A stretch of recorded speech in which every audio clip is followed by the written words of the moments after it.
out us in our good evening news.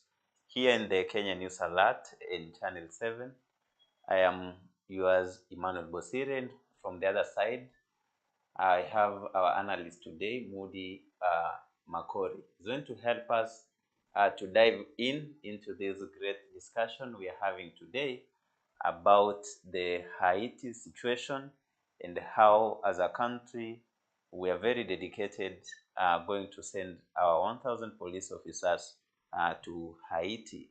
Now, Moody, we know that in Kenya we speak English and Swahili as our official languages. And this country in Haiti, majority actually speak in French. How will the language barrier affect our police officers when they get to Haiti in that mission? Yes, the language barrier might be a concern, but it is not an impediment. Yeah, so first of all, there is military language, and the Haiti people also have an English pidgin that they use to communicate with the Kenyan people. And above all, it would be training and intelligence and getting to learn about their culture, and so that they're able to help the issue of anarchy that is bedeviling them. So, in as much as it can be a barrier, it won't be an impediment to bringing peace to the Republic of Haiti. Oh, you've talked about the military language, and you sent me offside that, as many have been saying that the main challenge is going to be language barrier. But now that you've helped us to understand the military language and I went to train, that's going to bring us maybe understanding that it's possible to go to a mission without language barrier. Now, what's wrong with Haiti? What do you think is wrong with Haiti as a nation? Now that it got independence 1804. Kenya were getting independence just in the year 1963. What do you think is wrong in this country? Yes. So Haiti, 200 years after its own independence, it has had, since 2004, it has had challenges, and it fell into the hands of groups.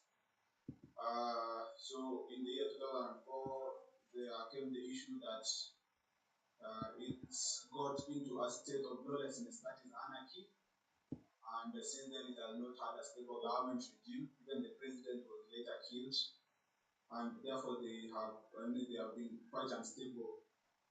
So, and yeah, coupled up with other issues like the humanitarian crisis that have been there. So Haiti has been quite struggling, and yeah, but I think the rain began to beat them in 2004. But above all, it's not that they cannot be salvaged; they can be got back to track. But there have been trials before, and I think it can be given a multi-dimensional approach, like the Shaman Act that helped to bring peace in some other countries like Vietnam, and yeah, even when the US itself was fighting itself, the North and the South. So I think it's an issue of understanding what really bedeviled the surge of Haiti, what made the military generals to lose patriotism in their country, to be able to go and fight in the government, to control large chunks of the government properties, so that they can be able to develop a way forward, even if it means to call those generals together and even have them discuss the way forward, yeah, and and explain to them the issue of nationhood and statehood, so that they can go to progress forward together as a nation. So it's not a big deal. So we, as a country, Kenya, we have to pray for the best. We don't have to be all pessimistic about it. We need to pray for the best. Yeah, in as much as it raises concerns, the questions are very legit about why we have to send our military men there, why we, even after the police not being enough for us Kenyans, we can be able to spare some for Haiti. I think that is the spirit of brotherhood. So I think it's not so much.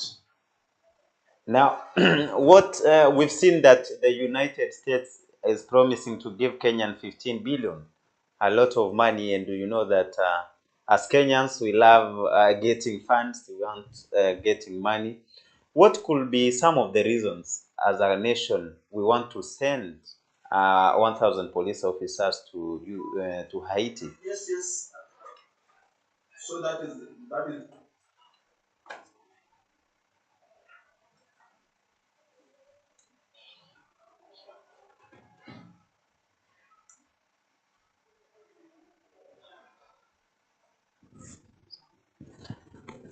Uh, we've just lost him a little bit, and perhaps he's going to rejoin and continue understands some of the reasons we as a nation or we as a country want to send our 1,000 police officers to this country known as Haiti.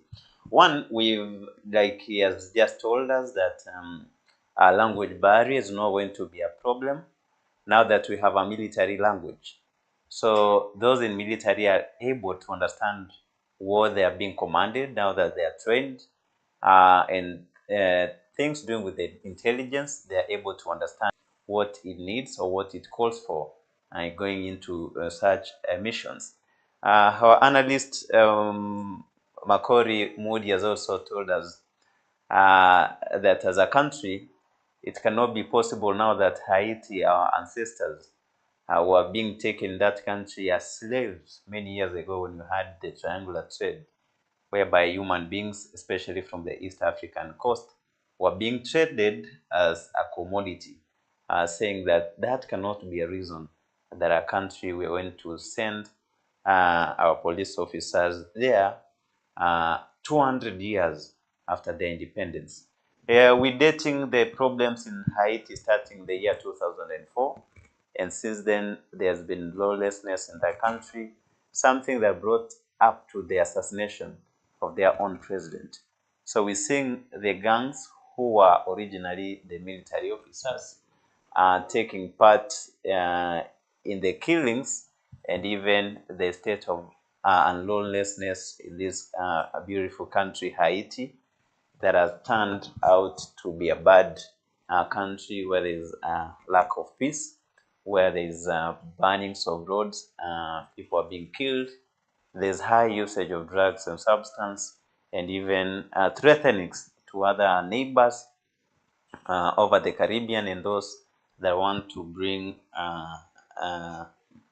peace. Now, today, the President William Ruto had spoken about the Haiti situation, and we will listen him a little bit what he meant, and as he focuses more and more about the sending 1,000 police officers to the Caribbean nation Haiti.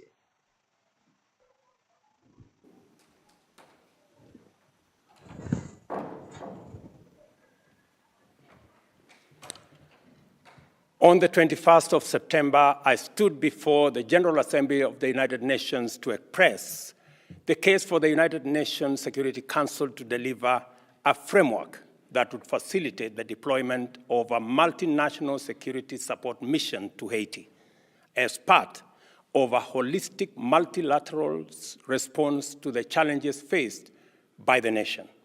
Specifically, I pleaded for a resolution under Chapter 7 of the Charter with the appropriate provisions to facilitate support for the Haiti National Police in enhancing its capacity to effectively provide security for the people of Haiti, their infrastructure, and property. I am delighted that today the Security Council has directly answered this call with UN Security Resolution 2699 of 2023, which mandates the multinational security support mission to reinforce the Haiti National Police with operational support and other joint interventions to enhance its institutional capacity with the aim of increasing its effectiveness in defeating the onslaught of criminal gangs, the rampant violent crime, human arms and drug trafficking, as well as other atrocities. The mission is also mandated to secure the country's critical infrastructure, including air and seaports, as well as other vital transit arteries and intersections. I welcome the resolution as an overdue and critical instrument to define the multinational mission. This mission is a fundamental intervention to provide the necessary conditions for Haiti to consolidate its development and governance. It is therefore absolutely essential that resources, as well as operational scope available to the UN team, as well as other humanitarian and development actors on the ground in Haiti, be appropriately reinforced. The situation in Haiti demands, as a matter of humanitarian consideration, moral responsibility, and fundamental justice, that actions be scaled up significantly to meet the demands of emergency relief, humanitarian aid, support for livelihoods, and major interventions in public health and environmental protection. As we look forward to the imminent COP28, I also call for the attention of states, international organizations, philanthropies, and other institutions to attend to the severe environmental degradation in Haiti, which calls out for the urgent mobilization of collective action. We express our determination that this mission will provide a different footprint in the history of international interventions in Haiti and emphasize that it is aimed solely at providing an appropriate environment for the leadership of both the political and civil society sectors to usher in stability, development, and democratic governance through a political framework owned and driven by the people of Haiti. The resolution marks an important moment in the history of global multilateralism as we engage in international collective action that places human security and dignity, stability, development, and democratic governance through a political framework owned and driven by the people of Haiti. The resolution marks an important moment in the history of global multilateralism as we engage in international collective action that places human security and dignity at the same level as state security and sovereignty and enables the nations of the world to discharge a collective moral duty of securing justice and security